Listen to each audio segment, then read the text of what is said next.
Today we are making a town map where I wanted to test myself and see if I could build a city using cliffs. I like to try new things and push myself so I'm not just making the same thing over and over, and since I mostly make cities which are on flat ground, I wanted to create something that resembled a coastal mountain town.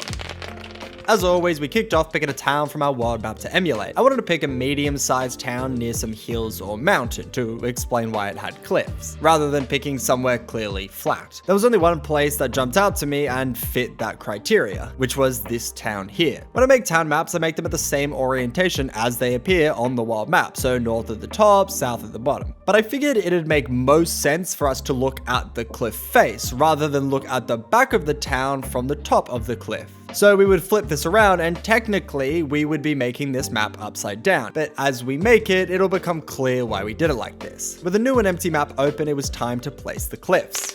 Yeah, so as I've been saying, I want to use this to create sort of levels in this for a city. And I'm just going to put them down now just to sort of get the energy across of what they are and such. But yeah, I want to make little separated districts using these. I don't even know what they're called. What's this stamp called? This stamp is called cliffs. Okay, yeah. While doing this, I wanted to have a couple different patterns and styles so it would look like a unique collection of intersections. I also realized that for more diversity, I should change the cliff sizes so some would be larger than others. With the cliff sides set in stone, we made our first attempt at trying to solve what would be the consistent struggle for the entire map. How to illustrate the varying heights of a cliff on a 2D map while also making each section look distinctive. Hey, the turquoise toidle. Welcome back. We're just making a city map. We're making a big cliff city map, and we're just figuring out how to make the cliffs sort of work to delineate height. Trying some different things at the moment. We've got these sort of like more significant brush strokes. And I'm thinking if I do with this like a little bit more lower opacency shading, maybe that'll come through. I think this is working a bit more. Moving on from the cliffs, I didn't really know where to go, so as I usually do, I started with some of the more noticeable features from the world map and then built out from there. In this case, it was the docks. With these in place, I would follow through creating the surrounding areas, deciding we'd have a communal plaza on the left and a market on the right. When I make towns, I like to think about the internal logic of the town, which is why I often have markets next to the docks. For this town, which I would call Rice and Gaffo, I would flow through on this and sidle on in a storage facility next to the markets. So it wasn't just a basic storage area with barns and warehouses next to a market. I erected some wooden fences around the complex and would later add a watchtower. When I make areas like this, where it's pretty common that I'll have some variation of the same thing on every single town map I make, I try to think what's something that could make this distinctive and slightly different while also narrativizing some interesting elements for this town. And with that, this area would also be the basis for a quest in this town. During this map, a particular artistic struggle was how exactly we would place buildings around the cliffs.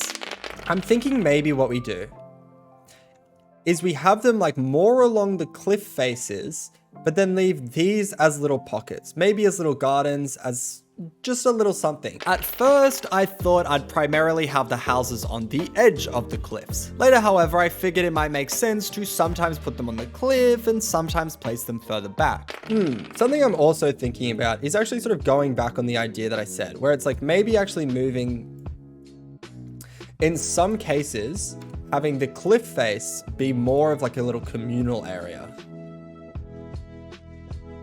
So in some cases, it's like where they sort of stack around, and in other cases, it's a little bit more communal. Either way, I felt unsure and a little lost, and I could feel myself stagnating. So it was time to just make some significant moves to force myself forward, which is when I'd paint any area I planned on having buildings. Maybe actually what we can do is we can create little patches. Because I'm just trying to think of ways to get like inspiration for this place. Because I think at the moment, I feel good. I think we're making some progress, but I also need a little bit of inspo, right? What is sort of the deal with some of these little tops here?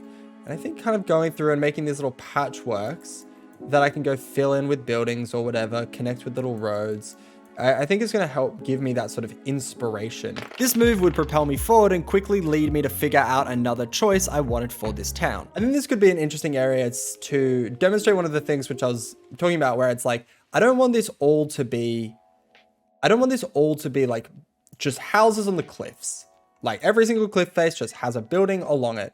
And I think this could be like a little interesting pocket where we start to actually sort of differentiate from that, and we start to put, you know, this a bit more like diverse terrain down. We can put some trees down here. Yeah, and I think we can have a lot more pockets of sort of like trees, pockets of these bushes going through, so it's not just the same sort of uniformity everywhere in the town.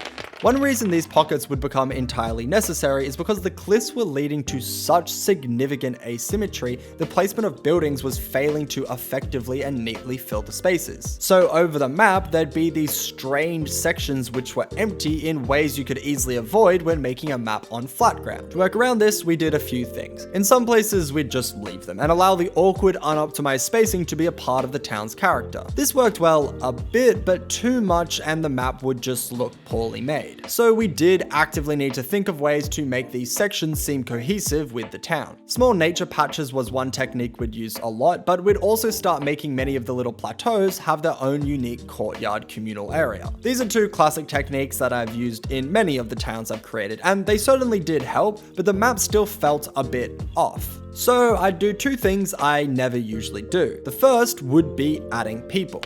I mean, maybe I could chuck some people on the map. I literally never do that. I never put people on the map, but maybe this is the type of map that's gonna have it, right?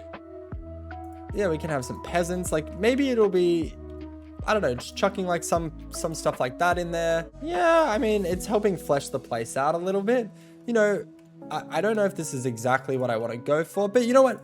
I'm gonna full commit. I'm gonna put a bunch of people on the map. This would give the town a bit more life, but we still needed more. But yeah, so what we're gonna do is I never use lanterns. And I've been saying like, hey, I think I'm a little bit social parsnip. How's it going? Good. At the moment, I'm just trying to think, you know, I never use lanterns, and I'm having this discussion of how do we fill out this map? How do we make it a little bit more? And I've done some things. I've put some people on the map. I've messed around, which I never usually do, which I feel kind of good about. Messed around with nature and putting nature on the map and filling it out that way, which is more of a standard technique. And I think what I'm going to do is I'm going to add a few lanterns places, and that's going to be like one of the accoutrements which we're going to start to see on this map a lot more, I think, is what I'm going to go with. So far, much of our map making time had been spent experimenting with how to make the map work and not seem kind of awkward with the integration of cliffs. I think a lot of the map is kind of in a funky dunky place where it's like, yeah, you can see the bones of what's going to look good in the future, but at the moment, nothing necessarily looks good. I think this little storage area is the thing that's complete. And now with the market, I think that's a little bit more complete. So this stuff looks good, but a lot of these like cliffside areas, you know, up here, it just looks a bit, right? You can see where it would maybe start to look good. And like down here, I think that kind of looks good. And we want to make sure we go through and we sort of individually make each area kind of nice. But it is a sort of awkward phase of the map making where you look at it and you're like, it doesn't look great. It looks okay. And we're going to want to keep working on it so it does look excelente and we can feel really good about it. While working on the town's plaza, the cliff's asymmetry struck again, giving it a bobbly top that, simply put, looked kinda dumb. I didn't want to just put the same sort of bushes and trees we'd been popping down, as in my mind the plaza was too nice for that. So I wanted to make a small park with unique and imported plants. I'd also add to this by downloading a plaque from Google and importing it into Incarnate. We'd whack it onto some stone slab and say, this is a special spot of remembrance for a particularly important person of the town. I will say, I think this is a little bit too high, so let's transform the height. Yes, let's squish it up like that. That's perfect. Look at us using techniques we've learned recently. We're gonna have a squished up little plaque. We can chuck that there. It's at the end of this path. There we go. Now we have a little plaque which people can go in and have a little celebration about. Chuck these down. maybe remembrance. Who's this person? Somebody important, I suppose. And then we can go old mate bench, chuck in a single bench in the path. There we go. At this point, we had the majority of skills and techniques we'd need to finish this map in the back pocket. However, there was still one major area which was eluding us. Where to place the buildings on the cliffs and how to place the dirt on the plateaus for it to naturally interact with the rest of the map. So far, something about what we had was off. I have found it surprisingly difficult, and it's not the hardest thing in the world by any means, but putting houses on this map is definitely a little bit trickier than I would have anticipated. You know, I thought it would be pretty simple, fairly easy, not too much of an ordeal, but I just realized this tree line's way more just 2 straight lines than I would want it to be, so let's fill it out like that. But putting houses on this map is actually a lot trickier than I would have anticipated. And even though I think that the funky cliff design is working well and we're kind of getting there with it, I think a lot of the sort of little neighborhoods and stuff are looking not as natural as they might usually look in a regular town map. So, you know, that's definitely something that one of the reasons I really like trying different map styles is because I start to learn sort of new techniques. But when I'm using different map styles and have sort of these different types of terrains, you know, you're going to find stuff that you find kind of tricky and stuff that you find easy.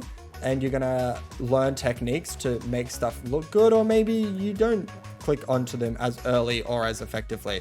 And I think that's definitely what's happening a little bit here, where, you know, I'm still trying to find my way of what sort of works for this map style and what maybe doesn't work quite as well. I would end up leaning heavily on the classic road making method, putting dark dirt down on the ground then placing a lighter color road on top. This gives it dimensionality and creates the illusion that where the grass meet the dirt is a bit choppy and muddy and cut up. Meanwhile, the main area where people walk and has the highest foot traffic has become very compacted and become dry dirt. I would also group these on each of the plateaus, so there's lots of small communities on the different cliff sections, and then these dirt promenades have small dirt paths that connect to the main road that serpentines through the center. Doing this would really help fill out much of the empty space on the map, and for this map specifically, there was way more empty space than we would usually see. This would then lead me to fixing the placement of the buildings so we'd have a logic behind where the dirt patches actually exist and where the communal areas of these plateaus would occur. Through all of this though, I was still being kind of tepid with my creation and wasn't feeling very confident. I think something that's happening a little bit is I'm feeling a little bit sort of unsure about the map in a way, and I can't really say what it is. I don't know if I'm like loving everything we've done, but I think it's a good map and I think it's certainly coming together. But I think what's happening a little bit is I'm overthinking every single choice, and it's slowing down the process, and it's adding to the feeling where I'm like, I don't really know about this, I don't really know about that.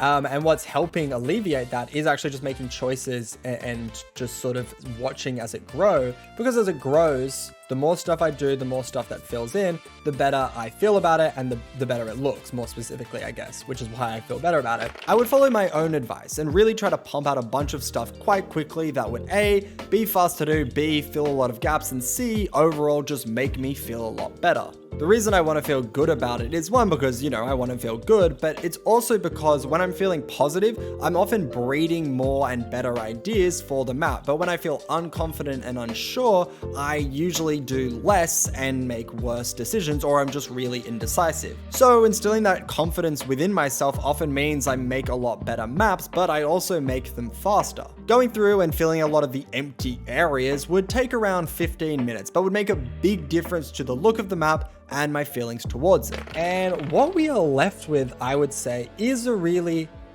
cool town. I think the dimensionality came through in the end, where we really can see the different levels. I think it's pretty easy to see. Maybe over here it's a little bit clunky, but I mean, that's where it is the most complex, and even then I think it is pretty obvious. You know, adding lanterns onto the map, adding people onto the map. These are small different changes, new things that I've done, you know, adding our little plaque down here in this special little park. So we've done a couple things that have been new for this map. What we've also done is we've also used a few techniques which we've been learning. So, you know, as far as the ground goes, we've been having a bit more blobbed connected ground. So there's like these patches of brown rather than sort of all small roads that go from house to house with maybe some communal patching. And I think that's really done a good job of like making these feel like little communities, little areas. And all of these sort of things that we are starting to introduce as skills is definitely like layering on top of each other, and led to like another map that I'm really happy with. As I said in that clip, I was really happy with the result. I think it's a cool and unique town which challenged me in new ways and made me improve as a map maker, which is all you can really ask for. Thanks for watching the video, subscribe to the channel for similar D&D resource creation content, check out the Patreon for this map, around 100 others, and a whole host of quests, and join us on the Twitch if you want to be there live while we make this stuff. And as always, I will see you in the next one. Bye!